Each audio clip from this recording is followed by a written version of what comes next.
So itong clutch plate ng compressor maluwag yung tornilyo, ayan o, napipihit. So ito ayusin natin yan kasi nga hindi tama yan. Kung magbawas tayo na pressure, babawasan natin.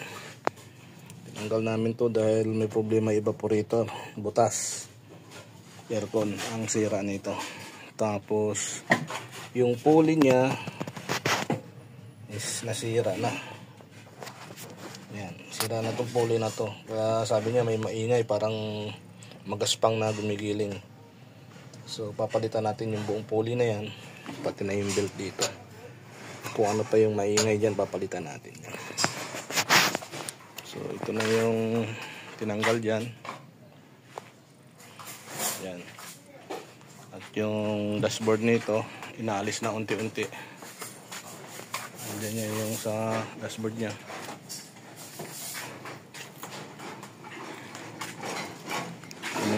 Unti-unti ko na rin kay Junjun tanggalin yan kasi yung evaporator aalisin namin.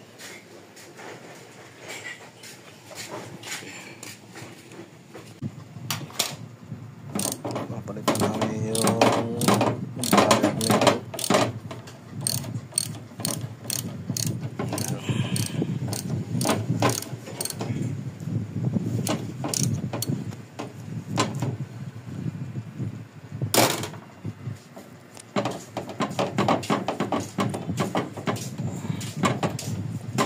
Hugutin mo nga ito. Hugutin mo.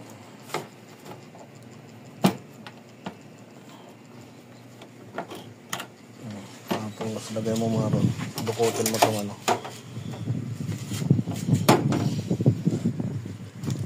Lalim. Ito.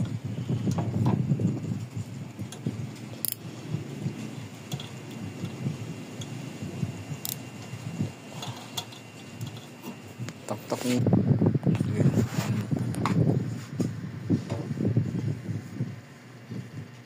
Paano na ribaba? Oo, may ribaba. Ribaba ba yan? Pero tayo dyan. May ribaba. Masama yan. Klaseng lahat yung compressor. Tanggalin yung compressor nito. Ano to? Ayun o, lalaki ng ribaba o. Patay o.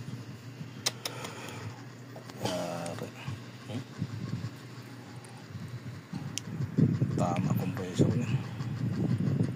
Okay. Dito tabi mo rito. Ayan, nagawa na.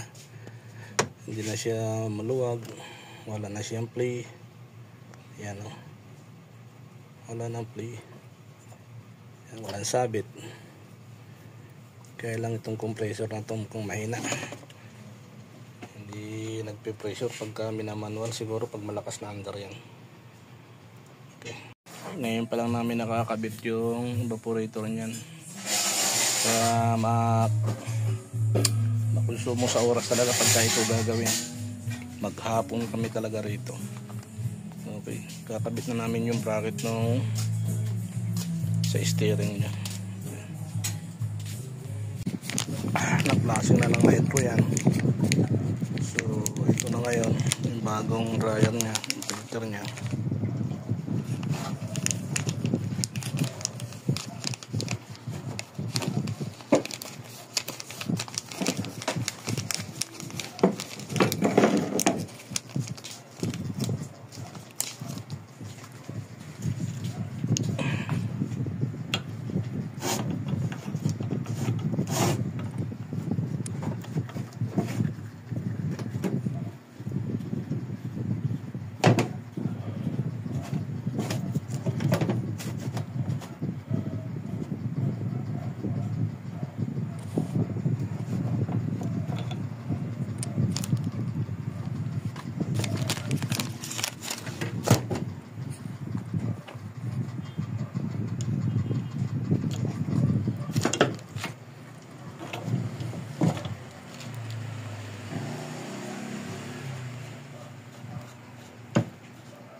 radiator niya.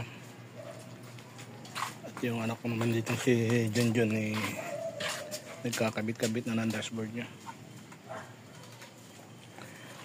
Okay. Ako naman magkakabit-kabit rito mamaya. Yung pulley na bago, yung condenser at saka yung radiator. Yung belt nakabit na rin. Okay. Ayan, pinaandar na namin siya.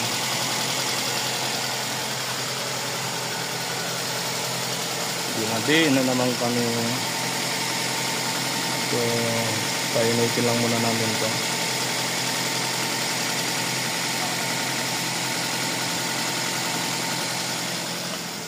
Malapit na matapos yung dito.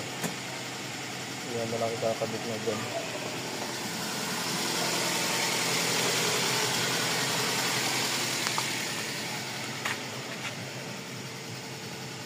Yan.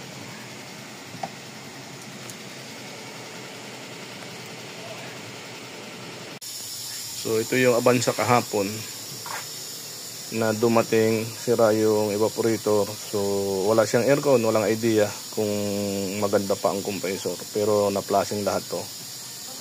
Napalitan evaporator, expansion valve, na-cleaning, na-flashing.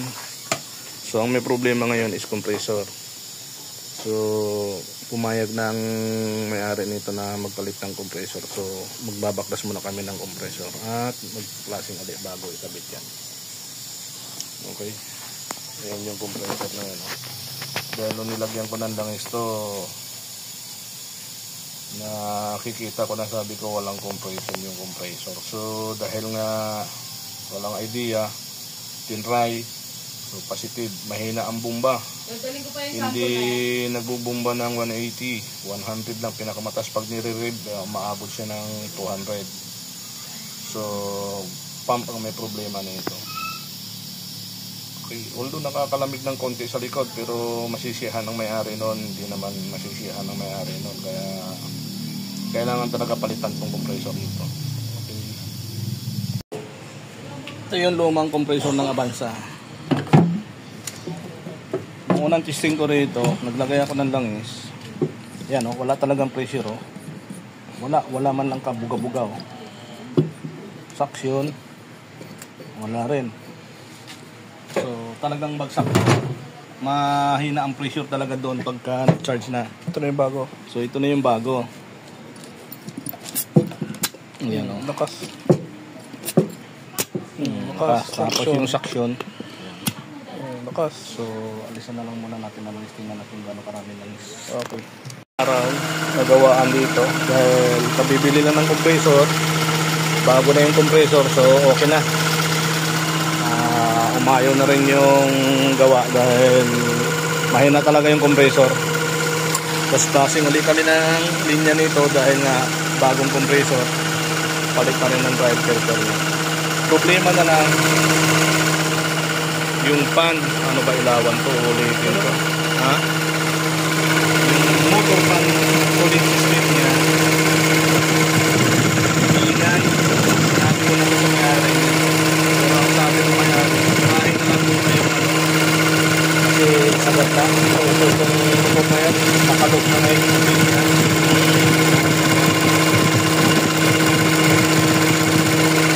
Okay.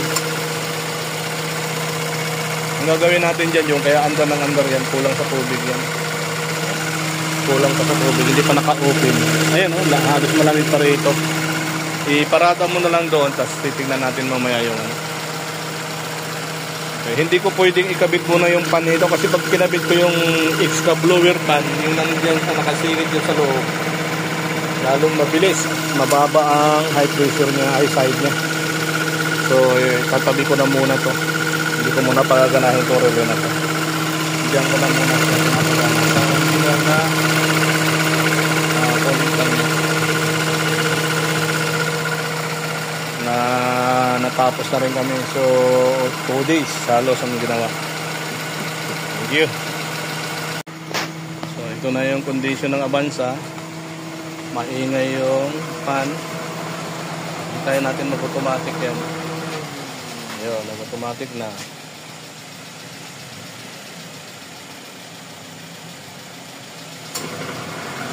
Yun ang problema ng pan. Kailangan talaga palitan yan. Hindi talaga pwede hindi palitan yan.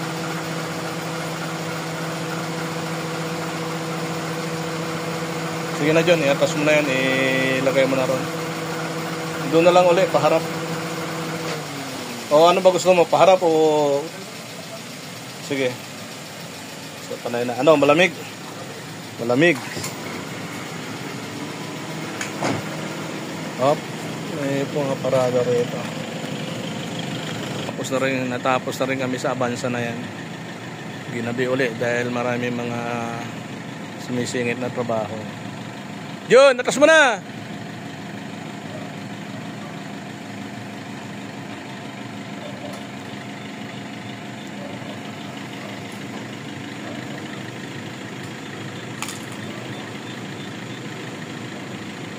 Daming problema pa niyan, napakataas ng clutch, yung cooling pan, napakaingay.